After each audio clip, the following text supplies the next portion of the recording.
Hogan, we coming for you, nigga. Happy holidays, all you motherfuckers. That's how you start the show off. That's how you started off, man. Yo, how was your Christmas, man? How was the Christmas going? Man. It was cool. Was able to relax for a change. Man, that's real. That's real.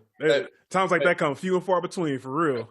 Now I know a lot of y'all probably patronize me talking about, oh, Rated R always eating.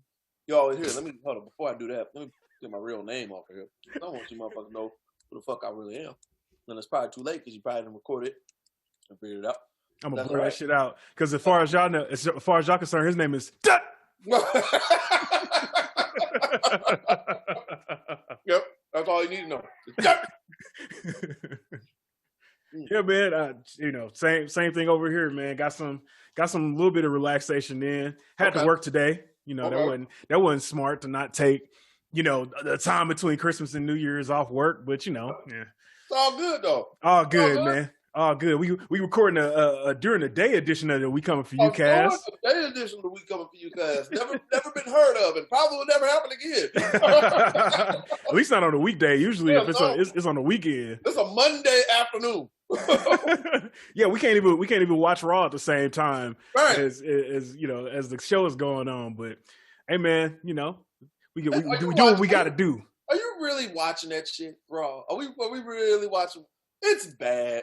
It's really bad. Terrible. I know we gonna get into it, but it's real bad. Hey, I have not. So I watched an episode of Raw. Probably the first episode of Raw I had watched in probably 5 years in 2020. That's how bad it was. This year I was just sitting around. I was off work on a Tuesday. I was like, yo, let me see what happened on Raw last night. And I'm like, yo, why does this still start with a 20-minute promo? Why does this still have the same format that they had 5 years ago when I stopped watching? Right. Bruh. It's so bland. It's not good, man. They need to do something. They need to change something. I don't know what they need to change, but they need to change something. Man, WWE Raw is the bull chicken of pro wrestling. But yeah, it's terrible. Monday Night Raw. That shit ain't Monday Night Raw. That shit is Monday Night Medium Rare. Get the fuck out of my face. No, that shit is Monday Night Well. That shit is well done and rubbery. You need A1 steak sauce. You need some butter. It's done. It's done. It's done. What New Jack said is done. It's like a steak in a barbecue. It's done. It's done. It's black. It's nigga black. It's done. We're watching Monday Night Nigga Black Done. We take what we want, and after we take Lex Luger and the Giants, we want the gold, sucker. Hulk Hogan, we coming for you, nigga. For you, nigga. For you, nigga.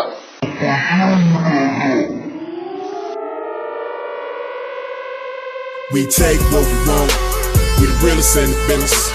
We want the gold, sucker. Hulk Hogan, we coming for you, no. We take what we want. We the realest in the business. We want the gold, sucker. Hulk Hogan, we coming for you, no. We take what we want. We the realest in the business. We want the gold, sucker. Hulk Hogan, we coming for you, no. We take what we want. We the realest in the business. We want the gold, sucker. Hulk Hogan, we coming for you, no. Coming for you, no. Shit.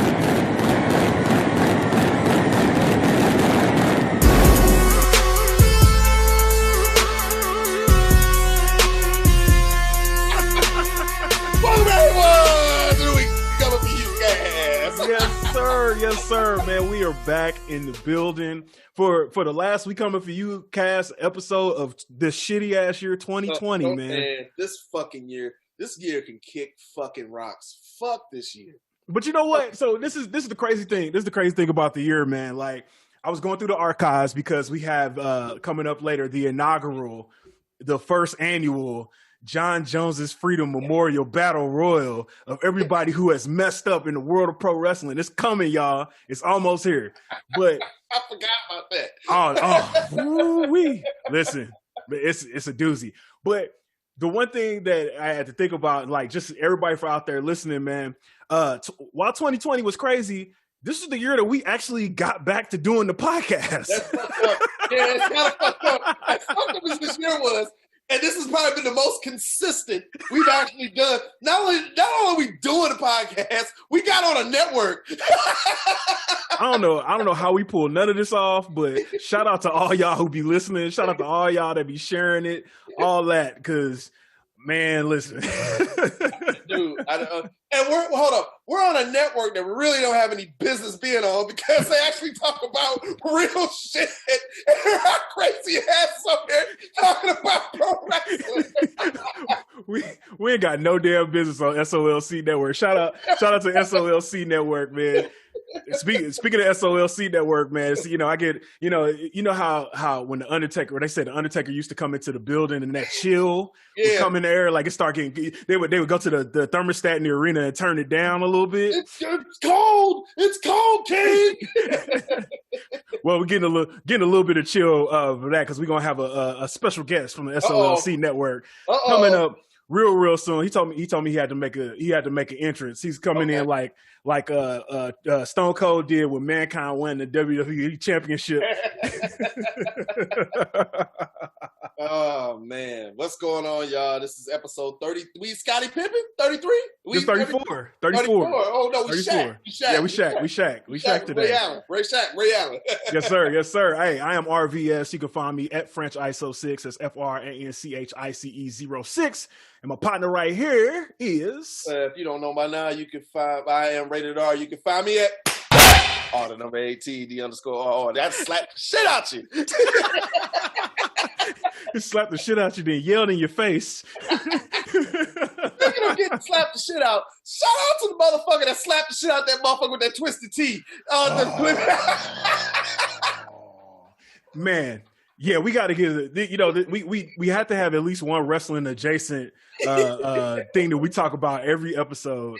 And man, oh man, that dude. So first of all, that brother showed a lot of restraint because yes, he did. That white man called him a nigga like 18 times. I counted. And it acted like he was more street. He was like, yo, you ain't from here. Like, damn, be testing where he was from. Like, for real? That's what we do? You can see that the dude didn't want to do anything. Like, he the first two times he said, you can see him say, all right, I'm going to let that slide. But then by like 6 or 7, you see if you look at his right hand, he balled it up like this, and he starts shaking it like, hey man, come on. He probably started praying. He was like, God, please don't let me hit this dude. But when he picked up, dude was like, all right. yeah, he was like, all right, you got 5 more times, motherfucker. You got 5 more.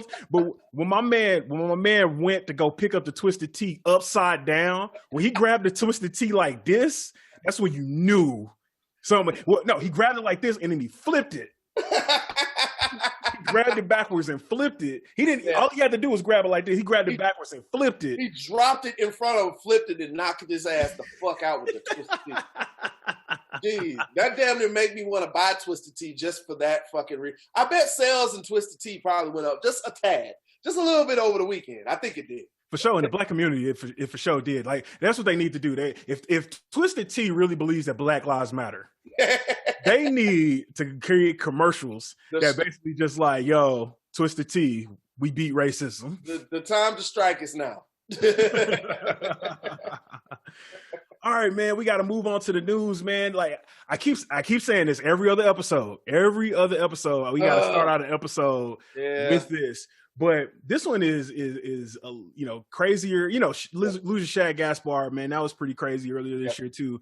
But this one kind of takes the cake, man. So John Huber, better known to wrestling fans as Luke Harper in WWE and Brodie Lee in AEW, passed away on the 26th, day after Christmas, man.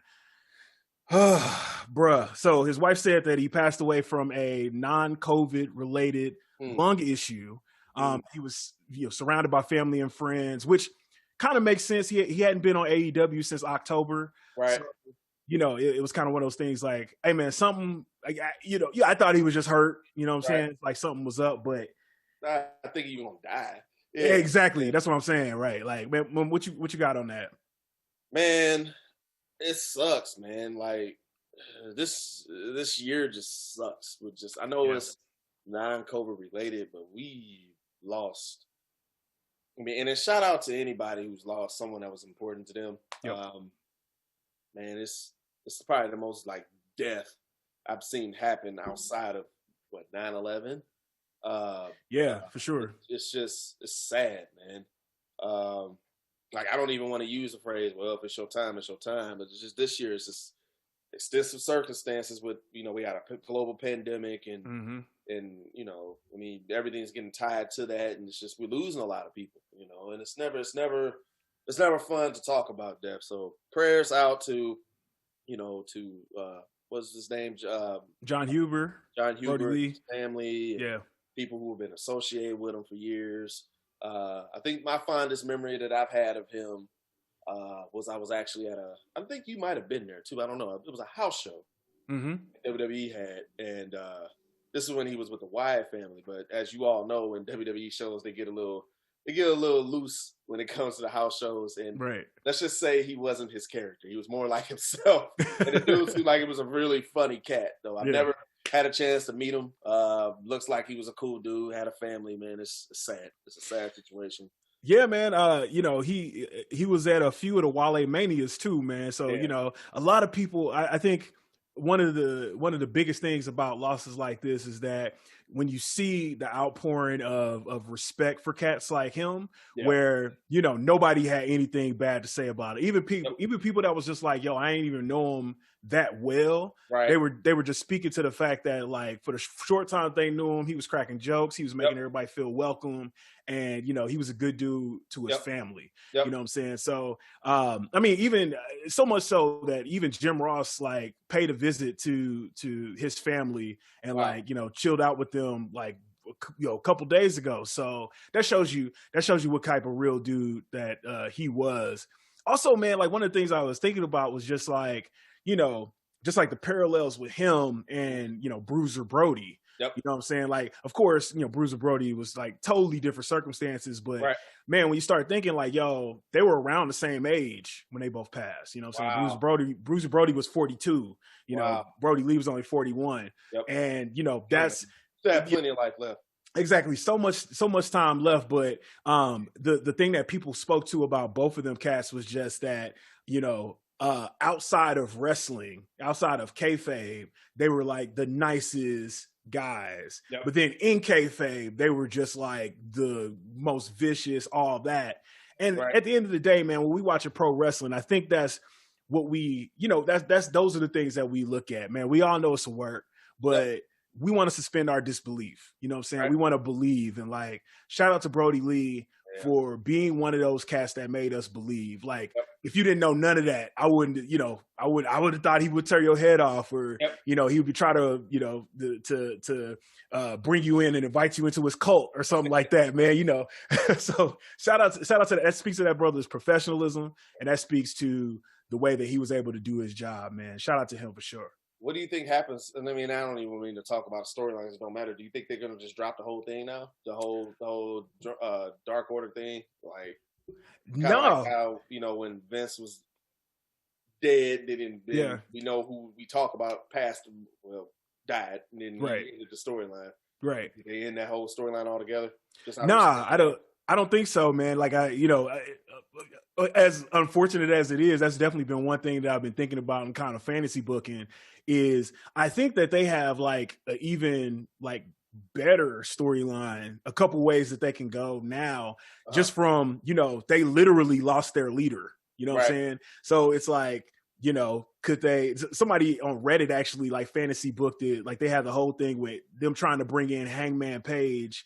And on Being the Elite, one of the things that when Brodie Lee was on there was just like, y'all need to get Hangman Page on. It's like, it's one of those things that is almost like the directions that they can go in are kind of perfect.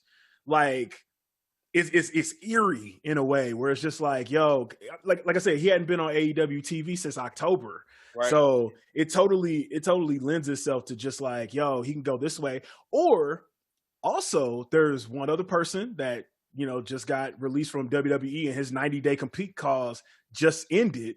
And that is Eric Rowan, known as Eric Redbeard. So they could do something, bring him into it and, you know, keep it going from there. But that was another thing. Just watching like all the Dark Order cats and like some of them cats he had wrestled on the Indies and whatnot, but other of the cats were just like, yo, I only worked with him these 6 months and he helped me, so much. So I think they have a real, it's kind of one of those reality things where they have this real way where he like actually provided guidance to some of these cats. Right. And like, they have a real way, like they got a wayward leader or, saying now they're extra focused because, now they're just like, yo, we refer to him like he's still here. They could go so many different ways with it. Right.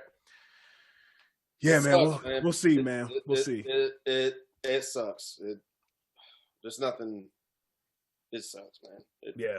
That happening the day after Christmas. Yeah, for sure. I don't know what more you can say about it.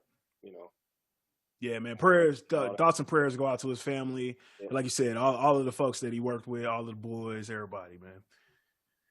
So we're gonna move on. We're gonna move on to some happier news. So, hey, man. We haven't been on for a couple weeks, but we actually low-key called it last episode, but it didn't happen yet. But shout out to the Hurt Business winning the tag team championships. And before we get into that, hold on just a second. Hold on just a second. Here we go. There he is. There he is. By God!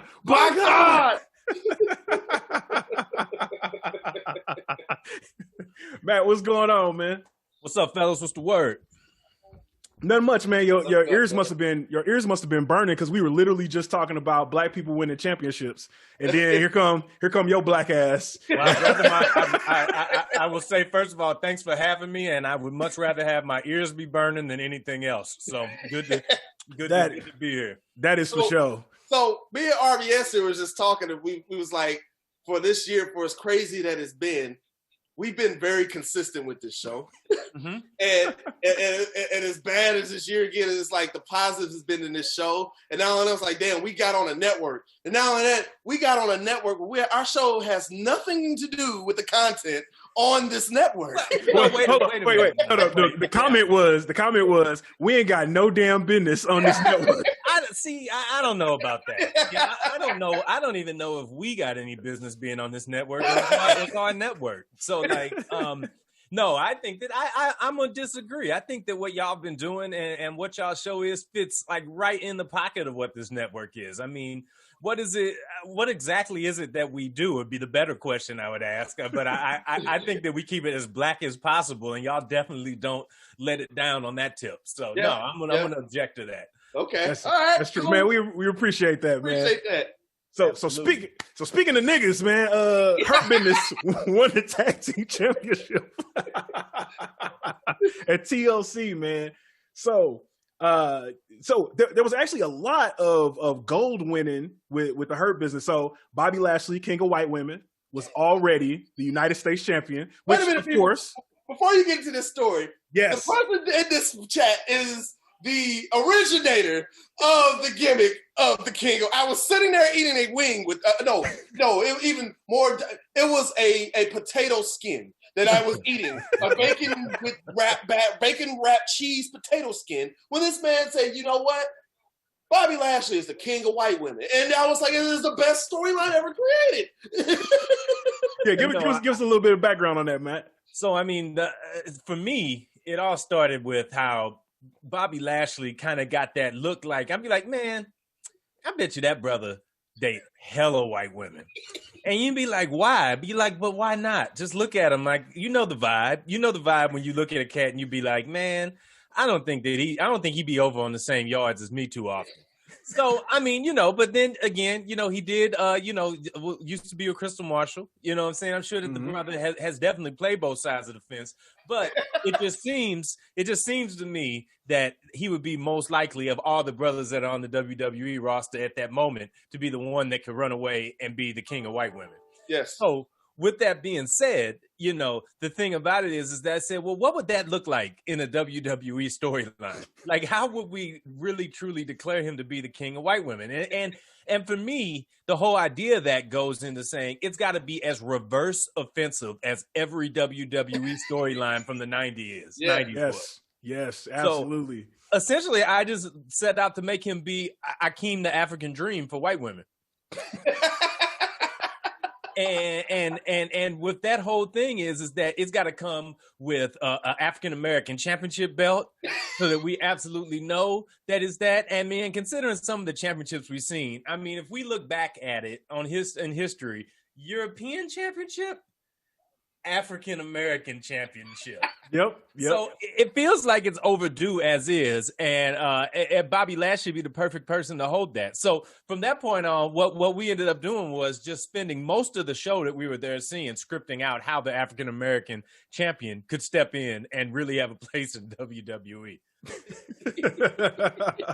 And it went to some pretty offensive, pretty ridiculous places, but I don't think it went anywhere that couldn't be realistic. Yes. If you put your head towards it. Yes. Right. Well, and as a matter of fact, they actually booked Bobby Lashley in a storyline where he took a man's white woman and sent him to the other company. Right. Yeah. Fired his ass. Yeah. Yeah. And so, I mean, you know, when I saw that, you know, art imitating life, I should say, is just an amazing thing to see play out in real time. So hopefully what we really need is the two of y'all to be in the writer's room. And like really get the pen and really get the sanctions. I don't care. I don't know what we'd have to do to get an affirmative action push for WWE to get you in there. But I say, hey, y'all need the voice of the people in here worse than ever. And I got just the right place to start. Well, so I'm gonna reveal this right here on the podcast, right here. Believe me, I have actually tried. I've actually gone out. So believe it or not, WWE, just like every other business, puts their open job ads on LinkedIn. As you speak right now. Listen. And please believe, so not only have I applied for a writing team, but I actually applied for a job in my field one time. Cause I was just like, let me just see what happens. And I didn't get no call back because they probably was like, nah. University of Missouri, nah. St. Louis, nah. RVS, if you give me the rights for just a second here. Do a quick little screen share. I think you got it. I think you can do it. Let's see. It says it's disabled. Hold on. Let's see. Try now. There we go. There we are. So, I mean, you know, if you want to, lead writer, there it is right there. Go ahead and hit that. Let's see what we got here. Oh, wow. We are on the air. We come from UCAS exclusive. We are going to apply for lead writer of WWE. Yeah. I think this is fair. And I want for the and if there's like a cover letter option or anything like that, pitch the idea of the African American champion right now up front. Let them know what you're bringing. I'm going to apply to that just for no reason. You are actually the most qualified out of the three of us here. You really are. Yeah, out of the three, you're the most qualified. I've written a lot of things. They usually they want like 3 to 5 years of TV writing or something like that. But that's fine. I got 10 years. I got 10 years of actual writing, so it should cross over. Right. That's what I think is the problem. They're hiring too many of these fucking after Price is Right go off soap opera motherfuckers. Or they don't know shit about wrestling. That's the problem with the shit. You know these motherfuckers, Days of Our Lives, Young and Wrestling motherfuckers. Them motherfuckers don't need to be booking no damn wrestling. Yeah, they don't. You need some wrestlers. You need Austin and Undertaker and Ryan and Anderson and Ric Flair to be doing that shit. Not no Pat Ferguson or whoever. I don't even know what the fuck Pat Ferguson. Shout out if your name is Pat Ferguson. I'm sorry. Yo, shout out to Pat Ferguson. He and she are out there somewhere. Yeah. Both of them. Both of them. Well, then who do you bring in? Like if they say, all right, we've got an affirmative action spot on the WWE writing team. Who do you bring in? What does that background look like? How do you put that person into place? I need 3 solid successful African Americans in pro wrestling to be in that role and to know how to, and they have to have their finger on the pulse of kind of what's going on in the black community and how they can put it on Mondays and Friday nights the best way that they can without causing the censor button to be broken or just all kinds of craziness. So if I had to choose the main one, my number one is shooting anywhere between like a Booker T or a Ron Simmons. I would start there. Okay. You know, for my number one. Well, who else would you all have? Ta-Nehisi Coates. Okay. because somehow, you know, that brother has written comics. It's not lost on me that brother probably watches some pro wrestling or has watched some pro wrestling in the past and could pull all of his experience, you know, all of the, you know, Beyond the World and Me, all of that together and put some fire in the ring. If we're gonna fantasy book it, can I just pick anybody black ever? Yeah, sure. I want Alex Haley. Yes. I want somebody that's written some black struggle. Yeah, that'll work. Hey, he gonna make a believable black world champion for sure. Yeah. Or I want Frederick Douglass to have the right of refusal on storylines that involve black people. Like, take it to Frederick. Get his thoughts. Hold on. No. How would Spike Lee write a pro wrestler for blacks? How would that work? How would that look like if Spike Lee did it? I don't know. Spike gonna have people floating to the ring. Like just on, like he just close up floating to the ring. I don't know, man. It might I be love too Spike. heavy. Love Spike, but yeah, it's gonna be way too. Like people gonna be doing crack in the back. Yeah. When you introduce that cocaine, that cocaine angle into the African American Championship, that's gonna get controversial. Okay. He's gonna have I think that would be. All jokes aside, though, man, I feel like it's gotta happen. Like it's gotta happen, and if WWE's not gonna do it, AEW definitely needs to do it. Yeah, right. Like, I mean, bring in somebody that's got that real angle. This has got to be unprecedented times too, because this is the most times that African Americans have held major championship gold at that company. You have a black Intercontinental champion. You have black tag team champions. You have black United States champion. Like black women's champion. We got a black women's champion and R-Truth is, well, I guess maybe right now R-Truth is probably still 24/7 champion right now. So he should most be of the tag team champions champion are black. Permanently. I mean, that's what it's shaping out to be. Like he's gonna be the first, last, and everything in the 24/7 division. I would like a double championship run for R-Truth this upcoming year with the 24/7 title and the hardcore title. Like I want the old school hardcore title back. Yes. He got to find it in the trash first. Yeah, I want him to go for a search. I want him to jump into that river that Austin threw the Rock's belt into, and then come back up with the hardcore title instead.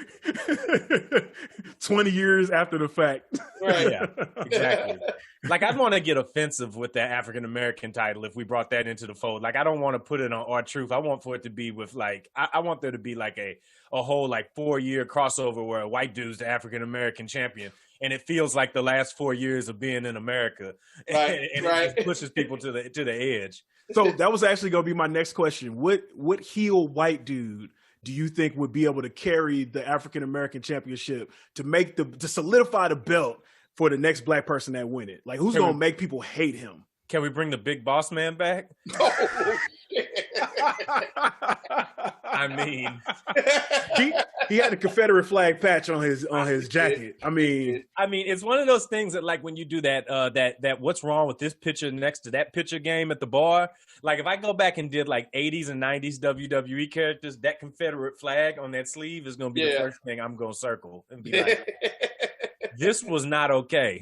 This was not all right. Not at all. Not at Cobb all. County, Georgia, man. That's the only reason why I know what Cobb County is, because Big Boss Man. So I did. So where's Cobb County, Georgia? I wonder if how they voted for Biden or if they voted for Trump. I get the feeling that it wasn't Biden. It's got that type of vibe where I don't feel like they voted for Biden at all in Cobb County. Admittedly, I feel like that about a lot of places in the South and a lot of places in Missouri. So I mean, but no, it kind of is what it is. But to your question about who would be the guy that could. I mean, this is obviously a heel run. So, like, is it an established heel or is it oh, my God, he took this and, like, turned into something completely different? I have a person. I'm going to let you go, Ray. But go ahead. I have number one culprit of who would be that guy. No, go ahead, man. Chris Jericho. when all lives matter. He's living. Book it. He's living the gimmick a little bit right now yes. too. Give me Chris Jericho. Ooh wee. I would want somebody that could be adaptively offensive, like Scott Hall was when he became Cuban. Like, who is somebody that is like adaptively offensive that would be great at that? Like, I want somebody from America too. I don't want like somebody from another place or anything like that. I want somebody right here. I mean, the easy money says like Randy Orton, but I know he kind of lives. He kind of lives in the culture as is. Yeah. So, And one thing I would never ask somebody to do is sacrifice their life at the barbershop. So I won't make Randy do that because I know Randy is a patron of African American barbershops in the St. Louis area. Yeah, he can't lose his hood pass to go get his haircut. All right, I'll just go with somebody that I think believes it anyway. John Cena. Oh my God! Give me the Cena heel turn that really doesn't make him a heel to a large part of the WWE audience. Still, I like it. I like that. I like John Cena in there, and not only that, but he got to start rapping again. When he brings back the African American champion, he got to start rapping again. Yeah, I like it. Yeah, and put him with like another version of Crime Time again to make it even more. Like anytime he's got to like plead to the black community, he brings these cats out, but the rest of the time he's just like hanging out with like Erwin R. Shyster and all the other most crooked cats of all time. So yeah, John Cena's perfect for me. It gives me everything I want out of a heel run. Man, but you know what? I think I have one. And somebody that can make it super creative and put another spin on it, Broken Matt Hardy. Think about if Matt Hardy, another piece of his broken brilliance, he says that he acquired this vessel and the vessel was that of a runaway slave. And he had a premonition. He had a premonition that he would lead the slaves to freedom. As he tries to delete the slave master. So wait a minute though. Does that make him be the disillusioned one, or does that make him be like a a Harriet Tubman like figure? And we like, hold on, bro, this isn't what we asked for. He's definitely thinking he's Harriet Tubman, right? Hate it because he ain't. I mean, Ted DiBiase buying the African American Championship would be incredible as well. I mean, yeah. That's how over in the scenario universe, we got half the brothers that's on the Infinity Fuckery Gauntlet as is. That could be an especially offensive moment as well.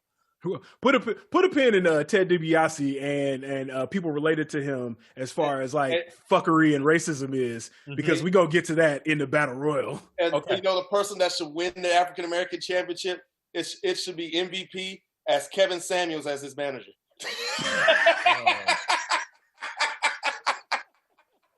Wait a minute. Okay, so all right. So since we talked about Kevin Samuels, we touched on it in the last episode. So who could be the wrestling version of Kevin Samuels? Ooh. Who's going to be out there giving? So I said this in the group chat, but I think Kevin Samuels is basically the evil Leon Phelps. You know what I'm saying? He's out there, giving his, instead of drinking a bottle of Cavassier and giving romantic answers to queries, he is out here just being reckless. Like he drinking straight up Hennessy. He's like a Black Brother Love. Yeah. Oh, there it is. There it is. There it is. That's all it is. It's like he's like a Black Brother Love that really means it. So here's the thing about him too, is that I know somebody that knows him, that used to work with him. And he is actually a noob from Oklahoma. Yep. No way. I know somebody from here that was living down in Oklahoma that like worked with him. He said, dude is completely off the chain like that, like in regular life too. He said, this is not an act. This is like who he is. So I'm just like, all right, great. I mean, I guess you're keeping it authentic. So is Kevin Samuels like the Paul Heyman of the African American champion? Oh, yes. And like he's talking crazy to divas all the time? Yes. He's like, excuse me, ma'am. Yeah, I mean, if we're gonna go for the heat, let's go for the heat, brother. Have a sit down with Kevin Samuels, like a talk show, that he brings him out and just has them sit there and get just destroyed by him. And then we could also create like a Captain Saberho character. Oh man! And then when he tries to grab Kevin, then Bobby Lashley comes out and just takes him out. There you go. And now we got heat. Oh, man. We got some heat. WWE, if y'all listening, make it happen. I'm telling you, and that has been our resume for lead writer of WWE. Go ahead and hire us. All right, man, moving on. So back to the Hurt Business right quick, man. The Hurt Business won a bunch of gold. Cedric Alexander and Shelton Benjamin won the tag titles. Bobby Lashley already U.S. champion. But MVP that same weekend won the World Master International Brazilian Jiu-Jitsu Championship, like an actual shoot championship that weekend. So shout out to them brothers for actually going out here and winning some gold. Yeah, absolutely. Absolutely. So speaking of more brothers that are setting themselves up to win, so it came out in the news that the brother Keith Lee has filed the trademark to secure his ring name, which is also his real name, after WWE's filing got refused. Ooh. Is this the Steve Austin premise? Well, I guess it can't be because, I mean, that's actually his name. It's actually his real name. So that's interesting. So, like, what about guys like Kurt Angle and guys like that where that's their name? I mean, John Cena, that's his name. Right. And they're using it. It makes me think that WWE will never let anybody use their own name ever again as they're trying to acquire that. Yeah. I mean, they've actually come out and said that, like, basically, if you're with the whole Twitch and third-party joint, they've actually said, like, yo, your real name belongs to us while you're under contract. So that's been one of their arguments about, letting people use third-party platforms and make money. Mm-hmm. Yeah, I don't know, man. I mean, I followed through so I'm going to, this might be the good time for me to go into the why I took 2020 off from pro wrestling rant. Oh, yes. Let's talk about it. As a matter of fact, right before another one of these. It's time for another one of these. Matt Whitener rants. All right, man, look. So after that old absent parent ass WrestleMania that we had, where we sat in the front window and waited for WrestleMania to show up for 2 days and it never quite got there. Yeah, right. And then you got to go back and have that Will Smith moment. Why don't WWE love me no more? Why don't they just have me? And then I'm just like, I can't do it this year. I can't. Because then, like, it gave me all the emptiest vibes of a championship run of all time from Drew McIntyre, of all people. Yep. And I felt like I should have supported him because, I mean, he definitely, took it the hard way. He didn't just have it handed to him. Right. But I couldn't do it. I just couldn't fucking do it. Like, it wasn't there because I just can't sit here and watch you wrestle in an empty room and then have you bring in a whole bunch of TVs and tell me that the fat meat ain't greasy. Guess what, man? The fat meat is still greasy and it still ain't good. This is like Church's chicken of wrestling. So my thing about it, I couldn't do it. And then the thing is that I wanted to embrace AEW and I wanted to start to get into that, but I needed to see if it was going to work, right? Like I didn't want to be the cat that went out and bought the DeAndre Ayton Asics or Pumas on draft night just because it's a new shoe. Like, nah, man, I'm a Nike cat. I'm going to keep on waiting for a dope drop from Nike before I give up and go over to Asics or Puma or whatever. Right. Now, here's the thing, though. I found out along the way that AEW was more like when Reebok dropped the Allen Iverson joints or when Eli dropped the Grant Hills and the Stackhouses. And I was like, all right, this is kind of dope for real. Yeah. And they got like a whole like real circuit thing going on. And it looks like they're going to last. So I'm coming back in 2021, starting with the Royal Rumble.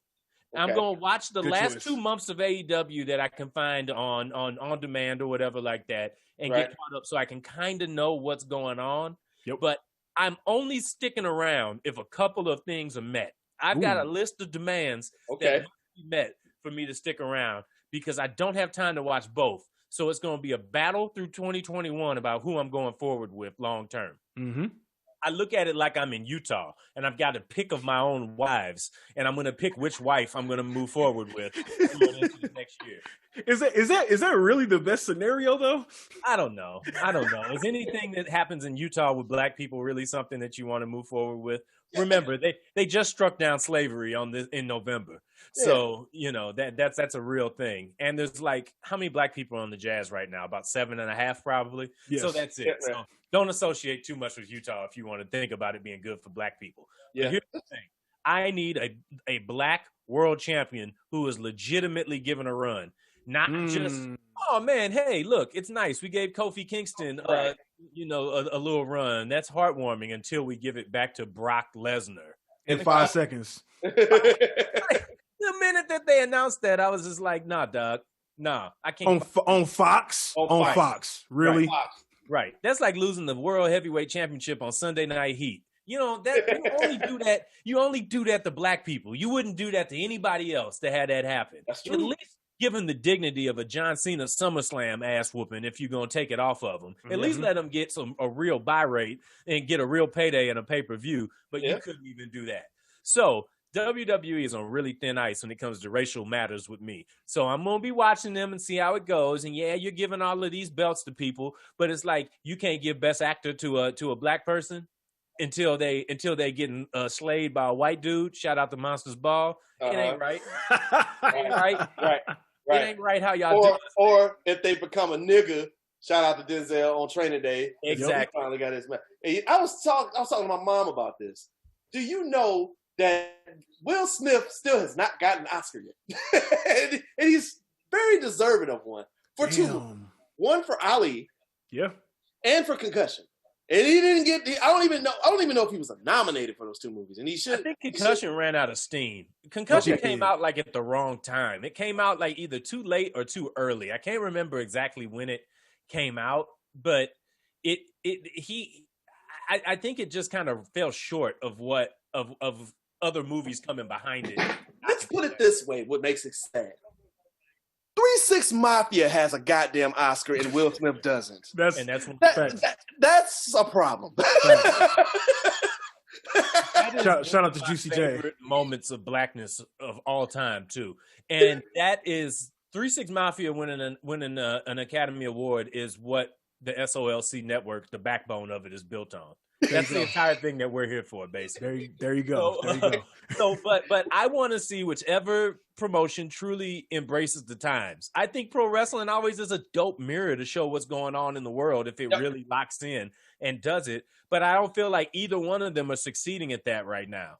So, like, it's dope to see Brandy Rhodes out there. I know y'all talked about it, a couple episodes ago about, her really knocking into that blackness. Well, all right. So, like, I look at this. Like, everybody went crazy when Danny Garcia bought the XFL with The Rock. Like, hey, majority, women leadership in sports, and that's dope. Well, we got that in pro wrestling already, so let's feed it to the culture.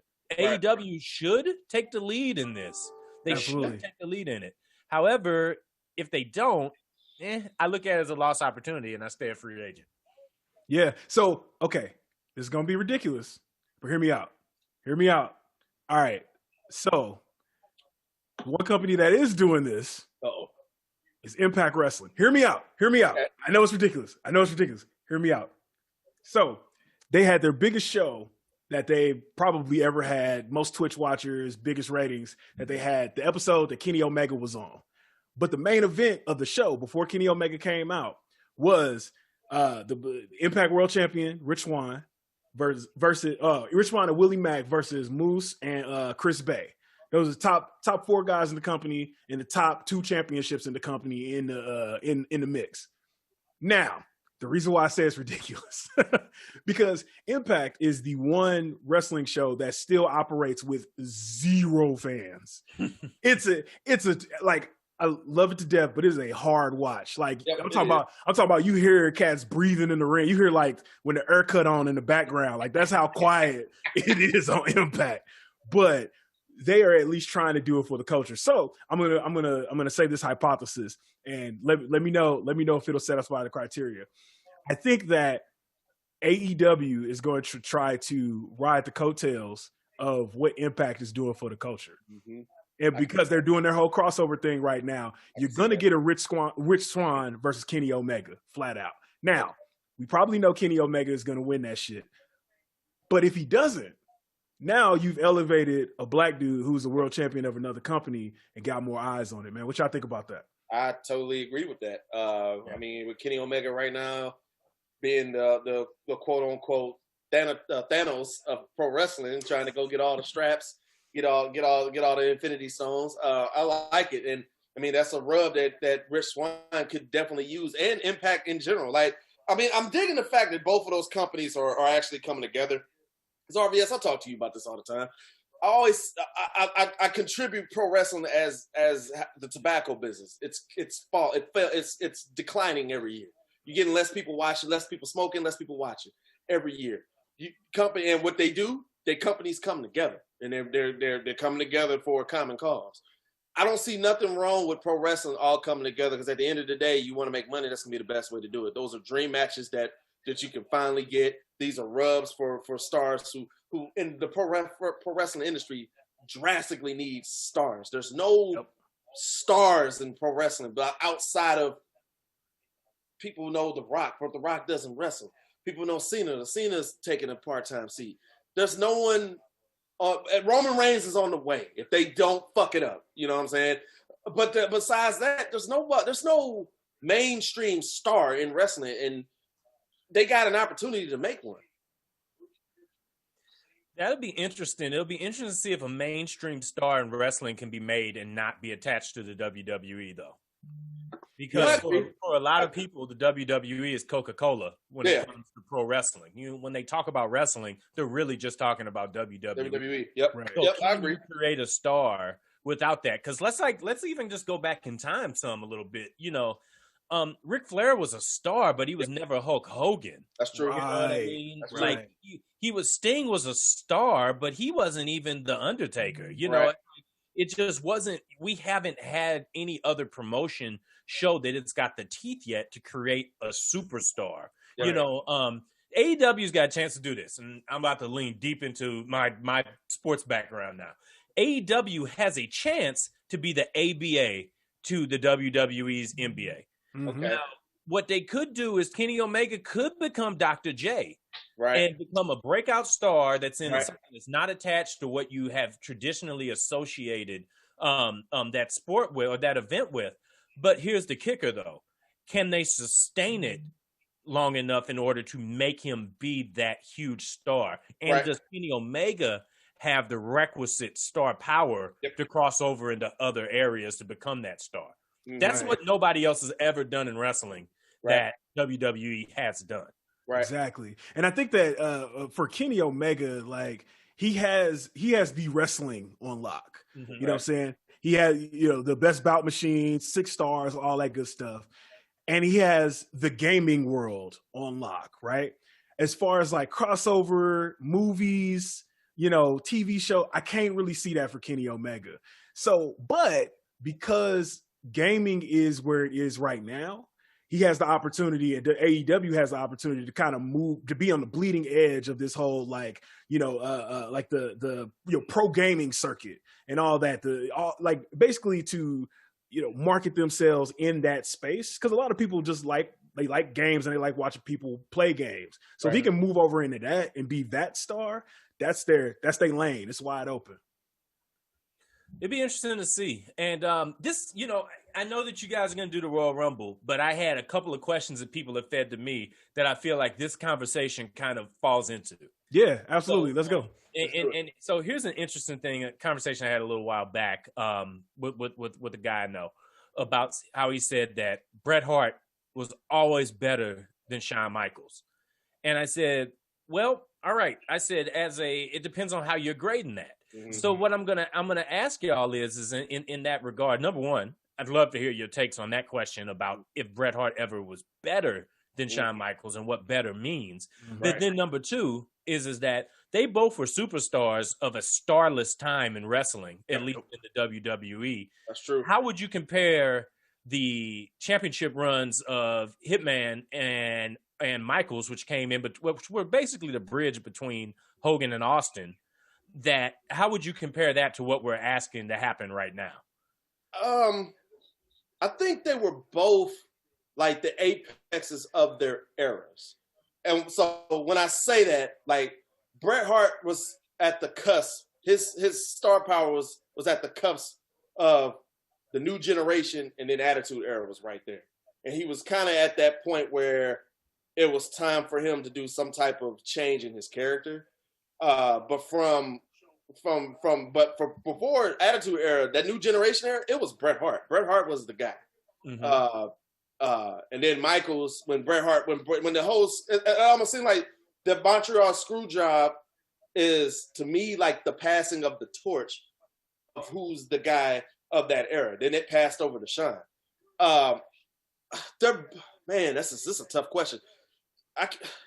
They're both different in their respective ways, and I don't know if I can say one is better than the other. I think they both needed each other at a certain particular time. As opposed to being, a showman in the business, there's nobody touching Shawn Michaels. But as far as being a total tactician in the ring, there's nobody touching Bret Hart. So I can't really say. I think they're the best at the respective things that they do, which ultimately kind of puts them on the same playing field. I may be in the minority of thinking that, but I can't say one is better than the other. Because I'm a believer that they both needed each other at a certain time. I feel you on that, man. Like, I think, to put it in hip hop terms, man, like Shawn Michaels and Bret Hart are the Chronic and Low End Theory. You know what I'm saying? They're two albums that, you listen to them, they should be night and day, but they also played off each other like Rated R said. They are the, Q-Tip said he heard the Chronic and made Low End Theory. You know what I'm saying? So I think that, you have both of those cats. It is hard to rank them. Bret is the technician. He inspired all the technicians that came after him. And if we really want to think about it, man, he's the last of the white meat baby faces. That's true. The last one, for real. But Shawn, on the other hand, like you said, the showman, Mr. WrestleMania, even down to the he lost his smile, which, side note, one of the things I have on the list here is that Vince McMahon paid Shawn Michaels $750,000 a year to stay at home because he didn't want him to go to WCW. Wow. That was part of that whole, hey, I hurt my back and I can't wrestle no more. And then 2002, he came back in shape. Well, he was getting paid. He was getting broke off a lot of money. So that speaks to... Was that a Michael Jordan situation? That was a Michael Jordan situation for sure, where Shawn didn't want to do it no more. Vince was just like, look. So Jim Ross actually came out and said this, where they were paying him between 98 and 2002 just to basically sit out. So every time they had a budget meeting and they're like, yo, maybe we should cut shit. If Vince like, don't touch that, pal, don't touch that. So that shows you what Shawn meant. Personally, I'm gonna pick Bret as a Bret mark growing up, but just in my mind, in my wrestling mind, man, Shawn, I got to pick Shawn above Bret. Yeah. And that was, and that's my thought too. And here's how I kind of tried to break that apart when that question came out. I said, is that when you think about what's Bret Hart's most famous match that didn't involve Shawn Michaels? WrestleMania 13 with Austin, the double turn. So is it that, or is it the Bulldog at SummerSlam? Is it which one is it? But when you think about Shawn Michaels, you've got no question that you can think about great Shawn Michaels matches that don't involve Bret Hart. Oh yeah, absolutely, so absolutely. It is a little bit of a chicken and the egg. I think that Shawn Michaels encompasses all of what pro wrestling is at its absolute best. Yep. It's what Shawn Michaels was, whereas Bret Hart encompassed when you look at what is this guy doing that makes this so good? Bret Hart's doing that. Like he's take out the intro, take out the promos, take out everything else. This is the guy that makes this so good. It's like the difference between Magic Johnson and Larry Bird, basically. Absolutely. That's another good one. So with that being said, let's bring that comparison to that new generation era, I guess we would call that, into right now. It's been said for a long time that it feels like this era has been that. So with looking at a second version of that, and I guess I'll ask you, do you believe that the claims that people always say that wrestling is secular, that you'll have down times followed by much larger times again. Do you think that still rings true after 2020? And what can wrestling do going into the new year to maybe start to turn that cycle towards that upswing again? Well, I think, when we speak about it being like, a cycle and all that, like we got to think about, there's always something big that follows that down period. So when we talk about Bret and Shawn, the reason why they were the top two guys is because they wasn't hitting the juice as hard as everybody else. And Vince McMahon was on trial for steroids. So you got that. The post Cena, stuff like you're moving out of the Attitude Era and they switched to PG. And so you have these big bang moments. So wrestling is only cyclical because they make it that way. And by they, I'm talking about WWE mostly because that's what we're thinking about. But I think the era right now is, honestly, if you want to say like from a wrestling perspective, it's more of a Bret Hart era than a Shawn Michaels era, because you have a bunch of cats that are dope athletes, good wrestlers, having great matches every Monday night, but they ain't got the Shawn Michaels showmanship, spark, all of that. And the funny thing about that is that I think that 90% of them are more influenced by Shawn Michaels than Bret Hart. Exactly. But they're still missing it. Yeah. Exactly. Yeah. Yeah. It's not, there's still not that, it's still not that there. Like you want to be Shawn in the ring, but you overlook what Shawn was outside of the ring. Right. That's always been my big thing about why I say I think that Shawn Michaels is the greatest WWE performer of all time. Right. Because it gets completely shit on that how dope and how versatile his characters were outside of the ring, and how he was able to infuse all those different types of people into basically the same gimmick. Right. Yep. But it's, but like it's something that doesn't get viewed that way. And it's weird because he never changed his theme music. I mean, or what? I don't get it. Right. I mean, it's kind of like Flair too, man. Like you think about over the years, like Flair has been totally different people too, but the Flair overpowers whatever gimmick he has at that moment. Yeah. Matt, you asked, what era that going into 2020 and 2021 is WWE or just pro wrestling? Every promotion, not just WWE. For RVS, it's time for another one of these rated R rants. Yes. Listen here, bro. Pro wrestling is hitting the panic button right now. COVID has took the fans away, and you're only on TV right now, and you barely got fans in here. It's time for you all to start giving people a reason to watch. I know you guys hear this whole thing where we want put shock value on TV, and when people are clicking the channel, they'll switch over and stop and watch. First of all, like I said before, nobody's clicking that motherfucking channel button no more, dog. You gotta make some stars now. And you need to have some, there needs to be more Roman Reigns and Roman Reigns storylines going on in professional wrestling right now, because ain't nobody going to be watching this shit soon. It's going downhill. You got to start making stars. And you need more people taking the, things that they learned from Shawn Michaels. Because here's the thing, Shawn Michaels is a showman in the ring. One of the best showmen in the ring. And his emotion, Shawn Michaels, in that match with Triple H, Undertaker, Shawn Michaels, Hell in a Cell in Miami in WrestleMania, Shawn Michaels just as important part of that match as Undertaker and Triple H. When it made no sense, he's the damn referee. So I'm saying all of that to say this: they got to do something different, man. I'm not saying TNA on TV. I'm not saying cuss and stuff like that. There's a lot of content on digital media now that a lot of other people are watching and are actually getting into that is brand new.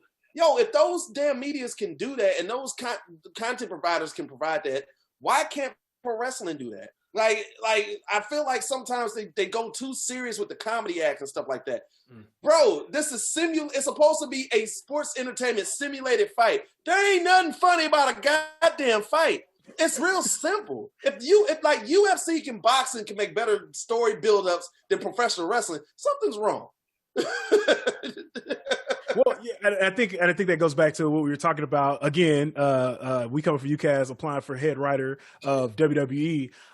You have too many people writing the show who ain't never been in a fight. Yeah. Flat out, man. Now, I mean, I will disagree that there's never anything funny about a fight, because there is something funny about a fight if I'm watching it and somebody getting their ass whooped. That's just funny. Yes, very, very, very much so. So, I'm just remembering all the funny ass fights I've seen in my time. I remember seeing a guy get German suplexed on a basketball court once. And I was like, oh man, you went the wrong way with that, trying to pick that fight, bro. But so I mean, with that being said, I mean, what's got to happen in the first 6 months of 2021 for wrestling to be in a good place? I mean, and that covers some pretty significant events. Yeah, I think this is one of those things where it's like, I know it's bad, but you got to get fans back in. You got to get fans back in some way, shape, or form. I like what AEW is doing and just basically having the fans up in the upper bowl. They're basically, Tony Khan and them piloted what they were going to eventually do for the Jaguars with AEW. And I think that's what wrestling is going to have to do. Just get some fans in there, get some people in the building and make the show live. A lot of the shows just feel really dead. Like it's just like a sitcom with no studio audience. You don't know when to laugh. You don't know when to, you don't know when something, crazy is about to happen. So, And I think that your offset for that is just what you were just saying too, is that you don't have the personalities for this format. Nope. Exactly. Like I could have watched Stone Cold Steve Austin do his thing in this environment and been just fine. Yeah. The Rock could have owned this time. Yep.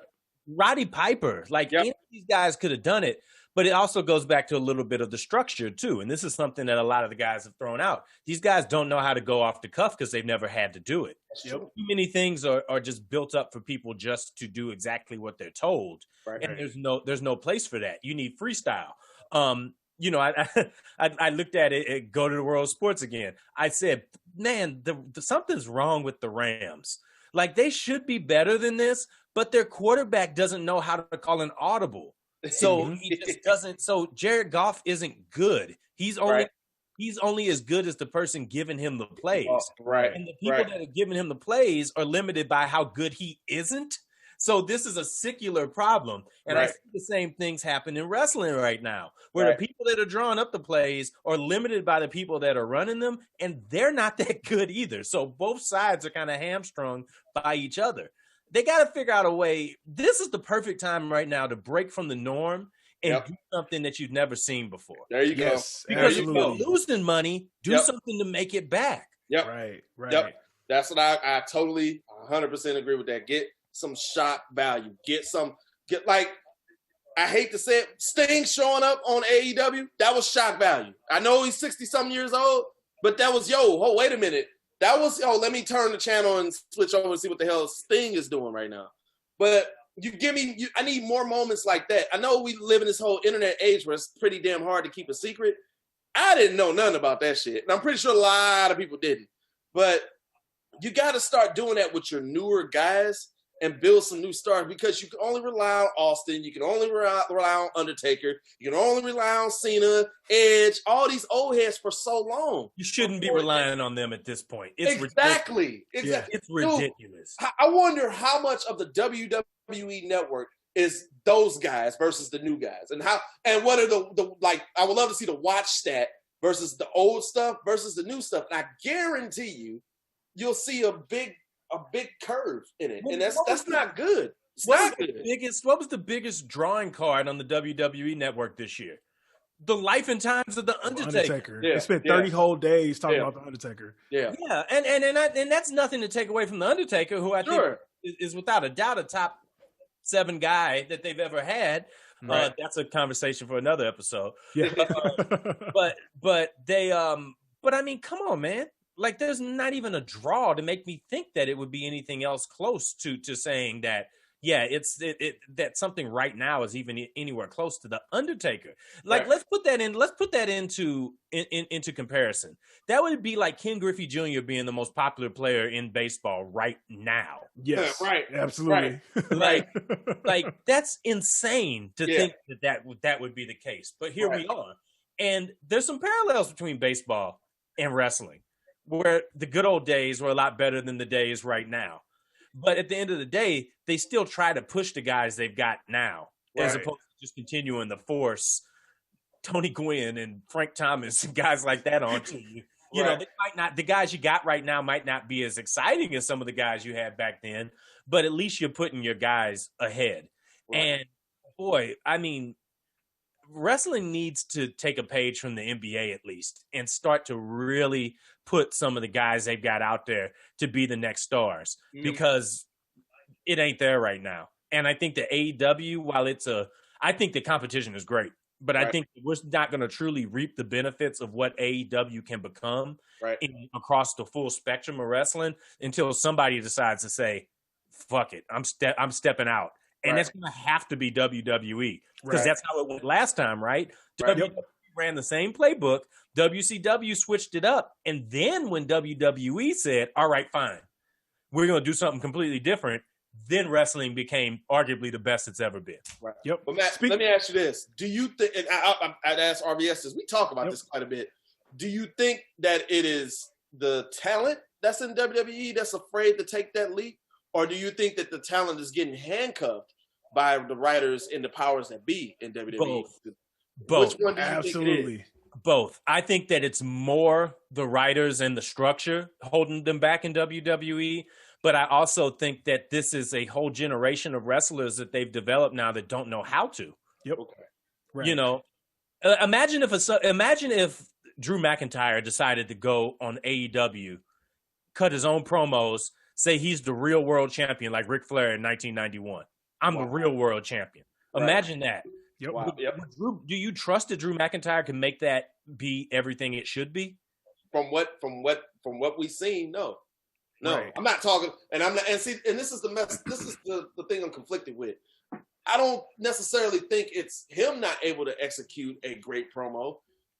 I don't think it's him, but I haven't seen it on WWE TV. Exactly. And I don't know who's to point the finger at. You know, that's how I look at it. Like, okay, is it really this dude? Because I'm pretty sure there's a lot of guys in the locker rooms like, yo, man, this shit is stupid. Why are we doing this? But I need a job. In a good paying job. Yeah. I mean, you have a lot of these cats out here already, you know, saying that, you know, they get on Twitch back when they could get on Twitch, they get on Twitch and say stuff like, yo, I really want to, you know, do something extra or whatever. But I think I brought this story up like some episodes ago where Bubba Ray Dudley, one of the foremost biggest, like, can truly draw heat from a crowd in ECW, like starting riots at ECW. He said he went off script one time in WWF back then. And he said he went into the back and Vince McMahon said, so you went off script? And he was like, yep. And he said, man, next time you do that, it better be that good.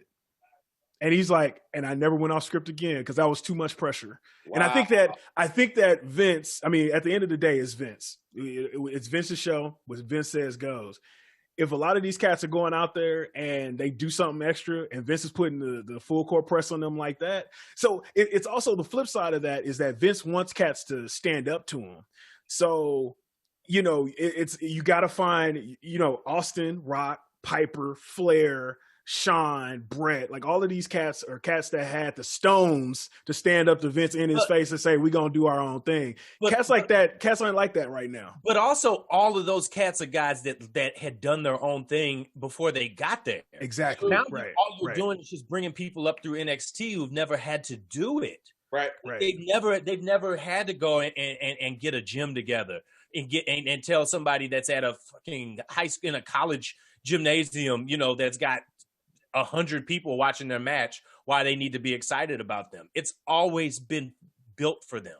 It's always been put in their laps. And I think that that's the downfall of what the feeding system that's within the actual organization is. That's the problem. You know, they're all learning how to be the same person in one way or another. Mm-hmm. And all of the creative has to go on the gimmick, not on the individual. So, you know, maybe that's what the answer to that question is. It's on creative and it's on the people that write it because they're taking away the individuality of these performers.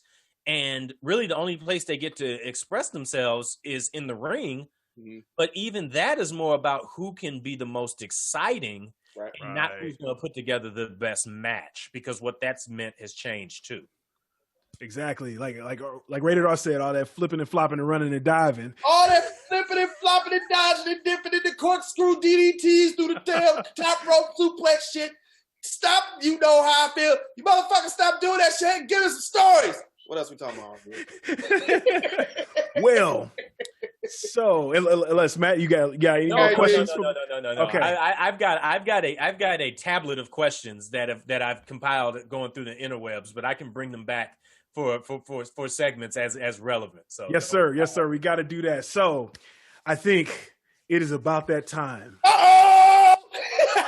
It is about that time that we get into the inaugural. Because do we have anything else in the news? Is that it? Is that all we got? It's been a light news week. It's been a pretty light news week, honestly. So that's we pretty much touched on just about everything through the conversation. Okay. But so one of the positives of us being more consistent with this show is that we've been able to highlight those people that have been especially egregious in the world of professional wrestling. So we bring to you the inaugural Jon Jones's Freedom Memorial Battle Royal. Rated R, man. So tell them how they can tell them how each one of these people have gotten this award this year. Oh, ladies and gentlemen, boys and girls, children of all ages, we have issued out an award to what RVS said, to the egregious people of pro wrestling. And it was originally called the You Fucked Up, You Know Your Ass Is Doomed Award. How do you get said award? Oh, it's really quite simple. And I kind of just said it, but I'll say it again for the people way in the back. If you're in the world of professional wrestling and you do some dumb shit, we got the motherfuckers to tell you about yourself. But this year, especially this year, we decided to recrescent, change the name of the award due to certain circumstances of a particular individual that we just basically said. So during this year of the year of our Lord 2020, in the middle of a global pandemic, this man decides to get in his vehicle and commence to get a DWI. Now, mind you, this person is Jon Jones.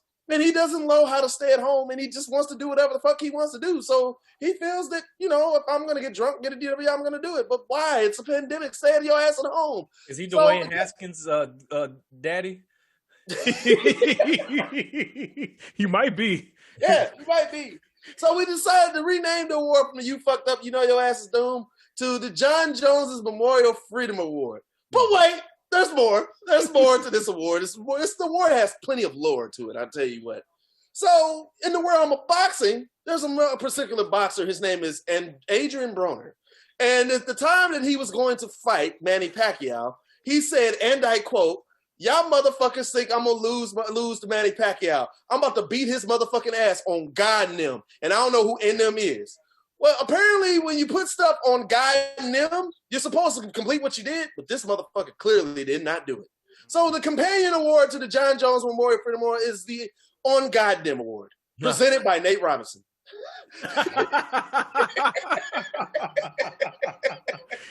Yes, sir. So, man, it was actually fun going back through this list, and I'm just gonna call them off. You doing the top 10?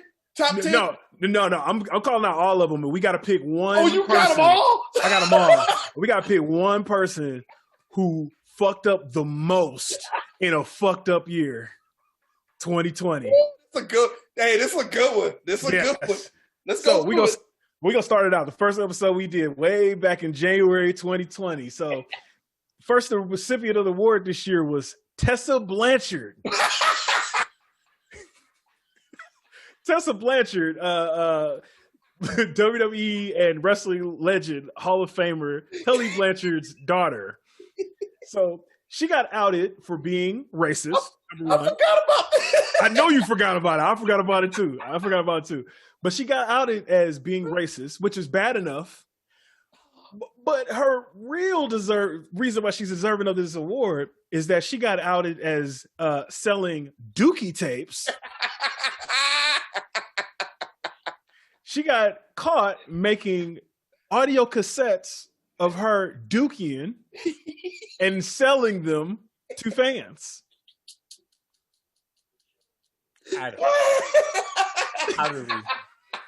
Yeah, she's up there. She up there Ooh, boy. We should have known this year wasn't gonna be shit when it started out with Tessa Blanchard. Oh, I'm about to be weak. This is about to be good. This is a good show here. Okay, all right. So, okay, if this is the battle royal, is she like the number 7 entrant, or is she like one of the motherfuckers that's in the ring first? You know what? She's gonna be the entrant number 1. Okay. And entrant number 2, because they're related, is Impact Wrestling.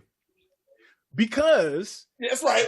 right after she got outed as racist and selling dookie tapes, because they were taping all of their episodes and they weren't live, they made her world champion right after that shit dropped. This is true. They did do that. Yeah, that's poor decision making. And not women's world, like Impact world champion. He was beating up the dudes out here with dookie tapes and racism. God damn, I forgot about that. Also, Impact Wrestling gets they get an honorable mention in that same field. They might get a little bit, edging out. They might get an advantage because they also that same week got kicked off Twitch for broadcasting a live sex celebration between RVD, Katie Forbes, and Jennifer Barlow. Luckily, that worked out for him. I'm ranking these as we go along over here for my. Hey, RVS Tessa Lance is still number 1 right now. I don't know. That's gonna be tough to beat. She's still up there. She's still number. When you slanging mixtapes from the bathroom, you on another. Matt, you got it. I know you don't have to see it. Don't see it. Just no, they were audio tapes. They were audio tapes. They have audio. Even back in that episode. Even back in that episode, we played the audio from the tape and then her promo right next to each other, and it is definitely her. Yeah, it's her. All right, so moving on to the third entrant in this here battle royal, because we replayed episode 6 of We Coming For You Cast on the network, Hulk Hogan, for admitting that he was racist after fucking his best friend's wife. That's up there. That was up there too. I mean, hell, it's the whole crux of this damn show. It really is. It was the crux of the show. We didn't even know it yet when we started it, that we was going to have this gold going forward. So this next one, the entrant number 4, Lars Sullivan. Oh, yeah, that motherfucker. Yeah. So Lars Sullivan, basically they dug up some of his old posts on this bodybuilding forum, and he got outed as being racist, sexist, misogynistic, and also a participator in adult media of the same sex. Okay. Okay. Yeah. Shout out to my wife Melissa for doing the investigative reporting on it and actually looking it up live on air. Because I know you wasn't doing that shit. I wasn't doing that shit at all. Matt, are you writing these down and putting these in rankings right now? Yes. It's important that I have these for posterity. All right, entrant number 5. So this one, in retrospect, this one is it ain't that bad, but it's still bad because we didn't know what was going to happen after that. Right. But Teddy Hart, Teddy Hart won the award for getting arrested 3 times in 2020 by March. Damn. Okay, I can empathize with that at certain points. His wasn't that bad. Tessa's still up there. He's still up there. So moving on, there's a definite theme to these, and now that I'm re-looking at this list, I'm like, damn, there's a theme to all of these.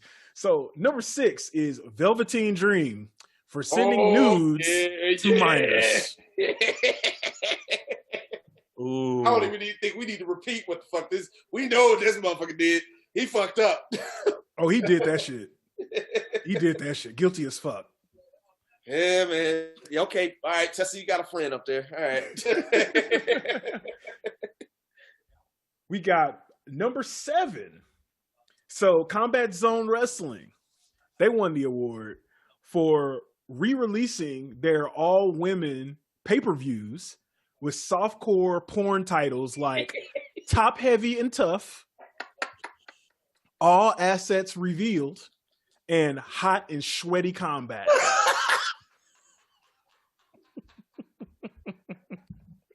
Yeah. Yeah, that's pretty bad. Oh shit. So number 8, and this is a personal one for us. We got a couple personal ones in there, but number 8 is Nelly and Spectrum for embarrassing us during the versus battle with Ludacris. Yeah.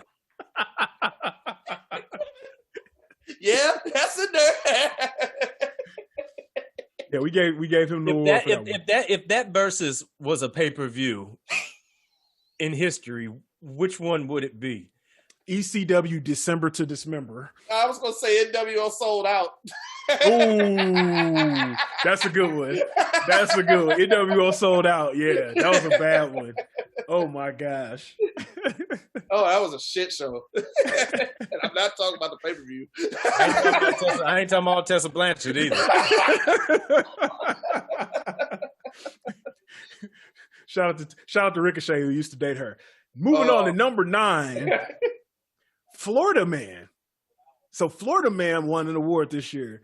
So the Florida Man who was shot outside of NXT for trying to stalk wrestlers and get in. Well, in 2020, he came back for more and got shot again.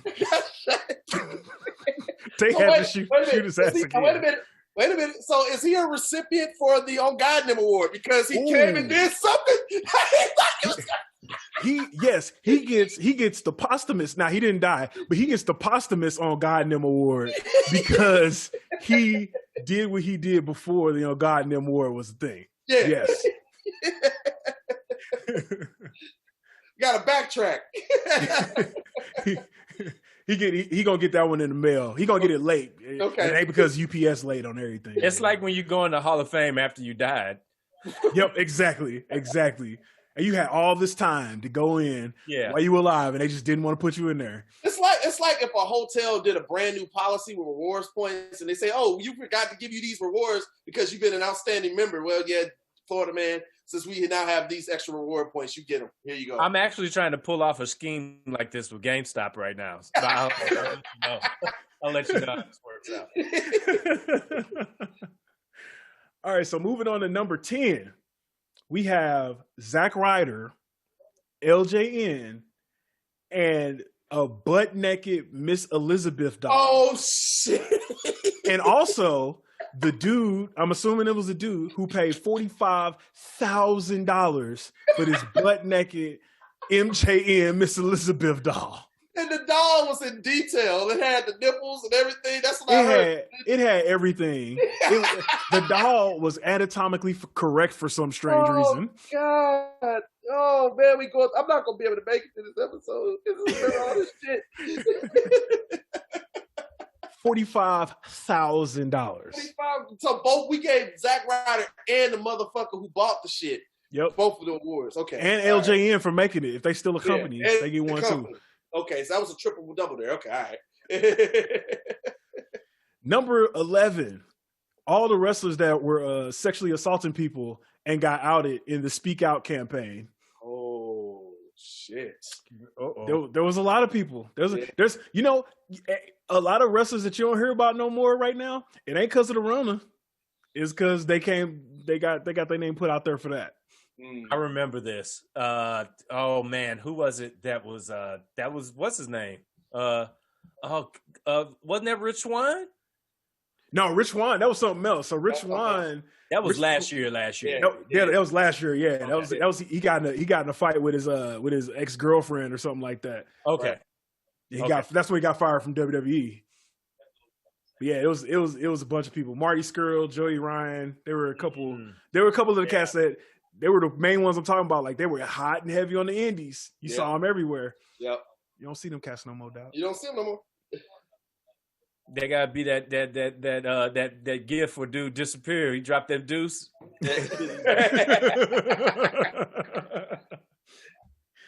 All right, so number 12 is to Antonio.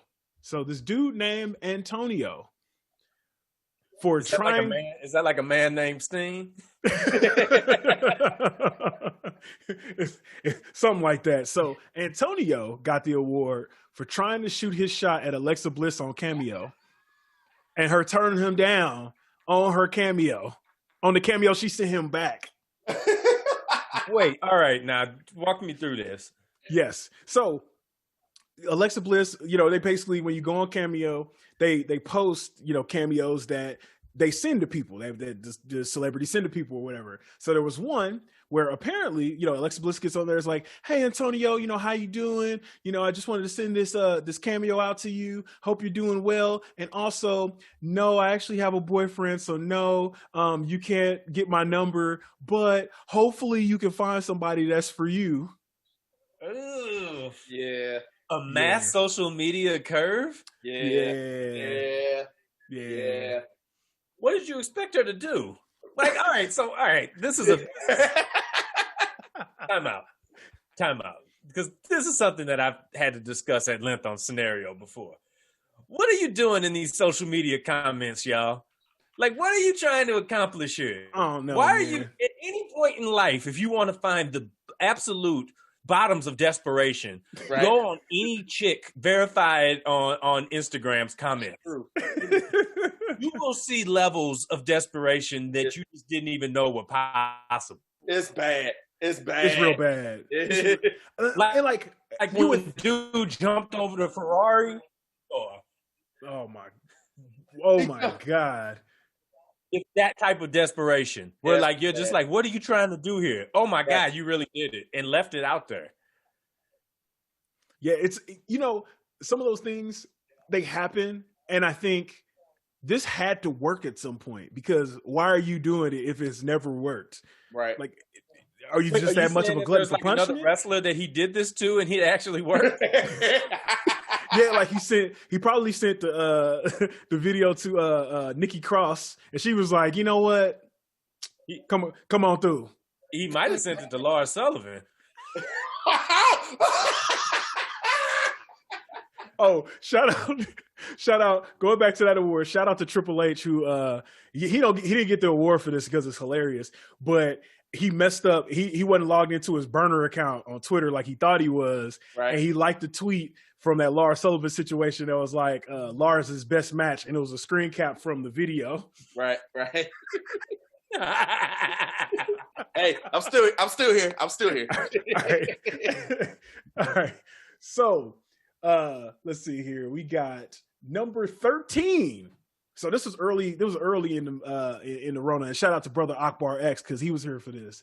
But Ric Flair for being old and immunocompromised out here and just out here kicking it without no mask on.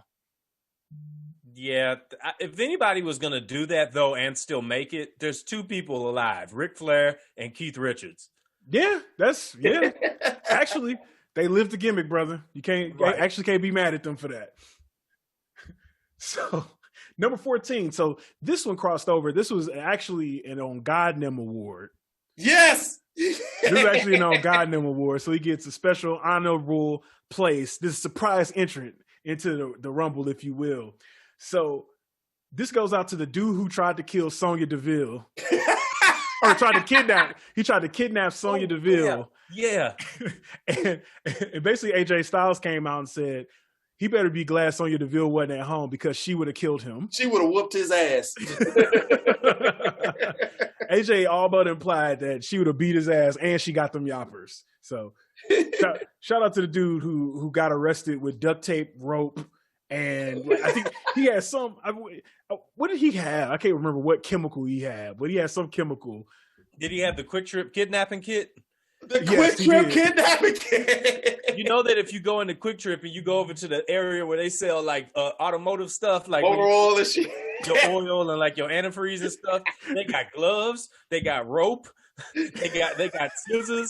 Like the first time I saw this, I was like, what exactly is Quick Trip got going on over here? On one wall, you got designer coffees, and on the other wall, you got the Unsolved Mysteries starter kit. Like this thing. But yeah, no, you needed more than that for Sonya Deville, I'm sure. Yeah. This is like Quick Trip. This is certainly intentional, guys. You should think better of yourselves and not do that anymore. Yes. But you guys make some good breakfast burritos, but go ahead. So number 15, So we got so basically this person, you know, if you're keeping your notes, Matt, this person basically got eliminated and came back in, but Velveteen Dream again for more minors coming out saying that he sent nudes to them and basically as they were trying to become wrestlers, tried to groom them. But tack on to this one, Triple H and all of NXT for continuing to book him in top spots while this was going on. Now, Triple good H. theory, bad. Where is y'all quality control? Well, I guess they don't have one because motherfuckers just do shit and they just found out about it and it's like, oh shit, what the fuck do I do? All right. First of all, NXT quality control. I would like to refer you to one highlight film of a former WWE Women's Champion. Yes, the NXT Women's Champion with the belt. You know what? You're right. You're right. Wasn't quality control. You're right. I forgot. You're right. If anything, that is stunningly on brand. So I'll tell NXT, if anything, they're consistent. Fair point. Very, very fair point. So moving on to 16 now. 16. This is a doozy right here. So this goes out to Marty Jannetty. Marty Jannetty won the award for trying to play off his admission that he killed a guy back in the 80s as a storyline. But wait, there's more. And also said that white people in general are afraid of what black people will do to them. Yeah, I forgot about that shit. Yeah, Marty Jannetty just moved into the top 3 of my list.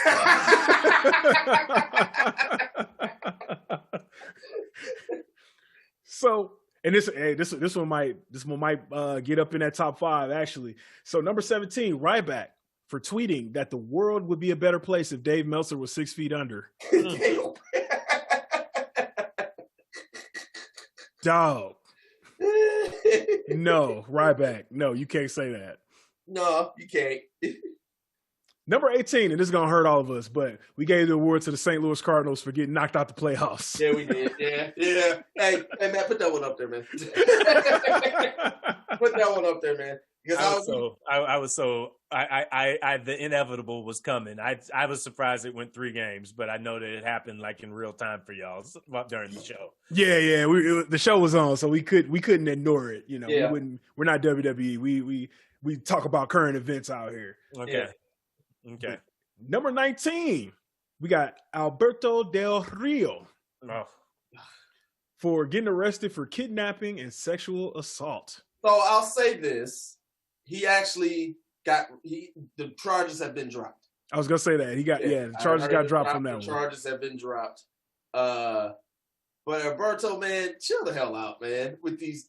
You got a kind of a track record with the chicks that you kind of talk to. I was gonna say the charges got dropped, but do I believe that he didn't do it? Oh, another fucking conversation. That's a whole other conversation for another day. Yep.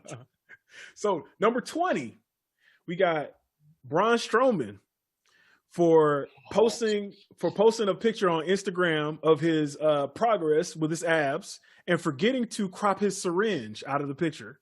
Oh.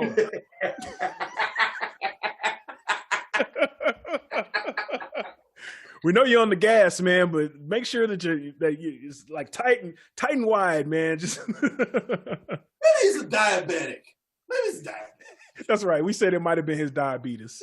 That's right. We did say it might have been his diabetes. He became the third Bash brother. All right, number 21. So speaking of QT a little while ago, this goes out to the dude who tried to sell Rated R a CD at QT at 2 in the morning. This motherfucker! Yeah! In 2020. This happened in 20, like it wasn't like 1998. Bro, this motherfucker at 2 in the fucking morning wants to fucking sell me a fucking mix CD in the dark. Like, motherfucker, no, nigga, I don't want your fucking SoundCloud, nigga, SoundCloud. What the fuck? So, number 22. Was it DMX? No, it wasn't. I would have thought, no. This was XMD, whatever the fuck. That was DMV. DMV. So DMV. So number 22 goes to Machine Gun Carl Anderson for not only getting caught cheating on his wife, but his wife blasting it on social media by him passing out and her writing cheater and all kind of other crazy shit all over him and posting the pictures everywhere. Yeah, he fucked up. And you know what? I'm gonna give him a little bit more just because of the fetishization that he's had for his wife because she's Asian. He put a little bit more on that. I'm like, yeah, you kind of deserve that, bro. I'm sorry. Kind of deserved that one. So number 23, we got Cody Rhodes for having political aspirations for running for Senate or something like that in Georgia after getting that dumbass neck tattoo. Yes, Cody Rhodes has a huge ass neck tattoo of his own logo on his shit that apparently he didn't consult with Brandy before he went and got that shit. Well, Pete Davidson is getting all his tattoos removed right now. So Cody Rhodes could go hang out, maybe get an SNL spot. Yeah, you're right. You might do that. Cody, don't run for no political shit. Stop. Just stop. Just AEW, bro. Stay in lane. Stay in lane. It's that simple. So we got number 24. We got Eric Andre. This was last episode actually, for doing a bit with John Cena and apparently not respecting the fact that John Cena's a strong motherfucker and getting knocked out, getting concussed, doing a bit with John Cena. Yeah. He should have left him alone, man. Like I said, you don't play wrestling, you don't play with this pimping. Speaking of that. And number 25. This one was so big that it garnered its own award. But Nate Robinson for getting knocked out by Jake Paul and also creating the Nate Robinson Award of Egregiousness on our show. On our show. So this is when you get all the awards.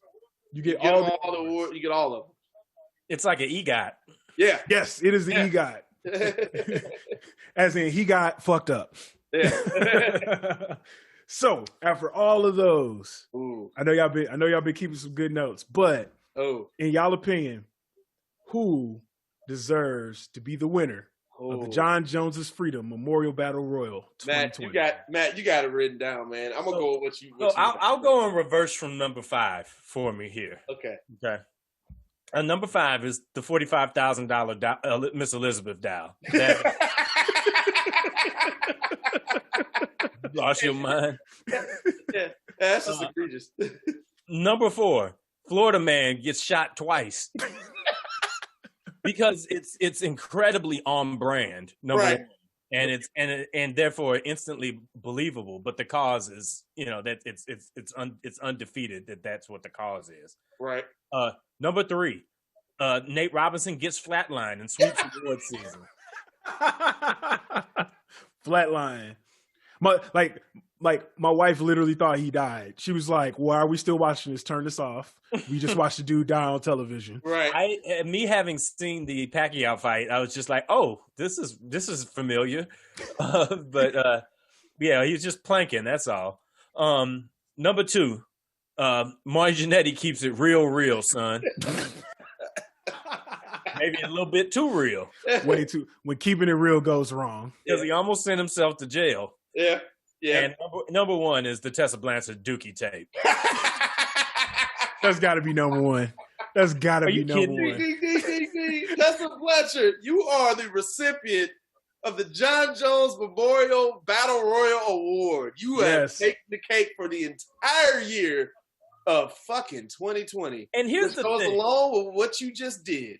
How do you win a ridiculous award in January behind this year? Of 2020. Of 2020. Of 2020. What? Yes. Even Teddy Hart sat down. Like, Teddy Hart got arrested 3 times by March. He was like, you know what? I'm going to stop being out in these streets, dog. Yeah. Velveteen Dream was on the peripheral, but it's so disgusting that I didn't want to award it. Right. Lars Sullivan being a terrible person feels right. Hey, remember Lars Sullivan told me to shut up when we went to NXT? Yep. I do remember that. You were pretty happy to hear that news. Yeah. That's Yeah, but Tessa Blanchard, yeah, I mean that's it. And here's the thing: it holds renewed relevancy here at the end of the year. Is basically that's what a vast majority of the GOP is going through right now. Yeah, so, yeah, this is true. This is very true. Man, I think we could properly sum up 2020 as this whole year has just been one big long ass dookie tape that all of us have had to listen to and couldn't stop for some, just couldn't push pause or stop on the tape deck. And we need to just throw the whole stereo out, bro. It's out. Let's hope that this next week when it's January. Well, this week is January. That we don't have a rehash, a run back of that, because Tessa's taking it from tape to tape here, from start to finish. Yeah. So, yeah, man. I think with that, I think we're gonna push the Black Y'all segment, because we just gotta let that breathe. The Tessa Blanchard and cleared out the room, literally. So with that, rest in peace to John Witherspoon. Yes, recipes to John Witherspoon. See, you know what? We should have knew this year wasn't gonna be shit, because Tessa Blanchard dropped dookie tapes and then John Witherspoon passed away. He couldn't even clean it up. That was the only man that could have cleaned that dookie tape up. But man. Yep. Tessa Blanchard was trying to give us a sign. Yo, it's about to be a shitty year. Look, y'all gonna go in there in 35, 45 minutes. Y'all ain't gonna like it. Y'all are not gonna like it. But yo, man, we've been the We Coming For You cast, man. We thank y'all for listening to the show all 2020, man. We gonna come right back at y'all right after the first of the year. We ain't going nowhere. We ain't going nowhere. Do this. Hey, yo. I appreciate what y'all have brought to SOLC. Yes, sir. Man, definitely strong content in a way that I don't think that anybody would know that they were looking for this. You're transcending, but also grounding pro wrestling in places that it needs to be. Right. And letting them know that, hey, we see y'all. Yep. I think we need to apply for this lead writer role. Just like a combination of all of us. Let's see if Akbar X will apply for it. Uh-oh. Yes. Yeah. Oh, that's it. That's it. We gonna apply Akbar X and just see how far it gets. Maybe we could bring Akbar X back to write out like a spring storyline for the African American championship. He should write out a storyline for Black History Month for February. He should go ahead and take the whole month of February, get him on here, and make a whole storyline for the whole month. There we go. He's got his own program getting ready to start soon. Okay. 3 minutes with Akbar is coming soon. So. Oh, that is great. Oh, yo, this sound like the Snoop Dogg Doggy Fizzle Black History Month, Black History Minute. Yeah. Where dude said, why we only get a minute? I'm supposed to be happy about a whole minute. Some typical bullshit. I'm out. We could do a African American championship run that starts in Black History Month and crescendos at Juneteenth. Yes. There we go. We're gonna book that. Akbar to get invested in that. But Matt, man, tell them where they can find you at on all these social media streets out here. Hey man, you can find me wherever you can find SOLC. We obviously are keeping the scenario running strong. You've got Scenario Sports that I'm headlining up. You can find me. You can find a picture of me on Twitter at Cheap Seat Fan. I don't make my way over there as often as I used to. I guess maybe I'll find a reason to do it again one day. But you can find my work everywhere that we're at with SOLC, and I got some new ventures that are coming up soon that we'll be announcing through there and through Scenario Sports. So you stay locked into the network here, man. You won't be too far away from me at any point. That's what's up. Yes, sir. Rated R, man. Tell them where you can find you at. Oh, y'all know where y'all can find me on all social media platforms. You can find me at R8TED_R. Yes, sir. And I'm RVS. You can find me at FrenchIce06, FRANCHICE06. You can find the We Coming For You cast, man. We are on Twitter. We are a little bit more than a picture on Twitter. Like we tweet, we basically just retweet other people's stuff, and or some of our personal stuff. But hey, we active on them streets at WCFY Cast. You can find us on Facebook. Now, if you're a wrestling fan, join our Facebook group, man. We got a lot more discussion, and a lot of that discussion makes it onto the show. So that is We Coming For You Wrestling Cast fans. So you can also find us online, or let me back up. Again, send your emails to us. Don't send them to the main email address. Send them to us at WeComingForYouCast@gmail.com. And you can find our home on the web at ProWrestlingBlack.org. Amen. Yes, sir. Yes, sir. So, from all of us at We Coming For You Cast, I actually don't have nothing that's going to make our Rated R close this laptop this week. Thank you. I was a little worried. I was like, oh, where is it? I know it's coming. I know it's coming. but we will have New Jack in the new year. I'm putting it out there. I'm saying it. Manifest it. Well, I will lean my full ex-radio producer powers behind making that be a thing. It sounds like it's probably going to be the hardest interview you might have ever done. Or maybe the easiest, maybe the most fun. It could go either way. We'll make it happen. We'll make that happen for y'all this year. I'm gonna make big promises here on the last episode. We'll have New Jack, we will have Kevin Nash, and we will have a full African American championship storyline that crisscrosses all forms of wrestling. It is not labeled to one organization. This will cover and be wherever it's needed. Yes. 2 interviews and 1 movement. Let's do it. Right here. Let's do it. 2021, man. We about to get out here, man. Appreciate y'all. We'll holler at y'all later. Peace. Peace. You want it? You got it. You want me to get crazy? I'll get crazy. Sitting there apologizing. For what? Because I gotta fight 3 guys? 3 guys trying to kill me? I'm a gang member, baby. Remember that.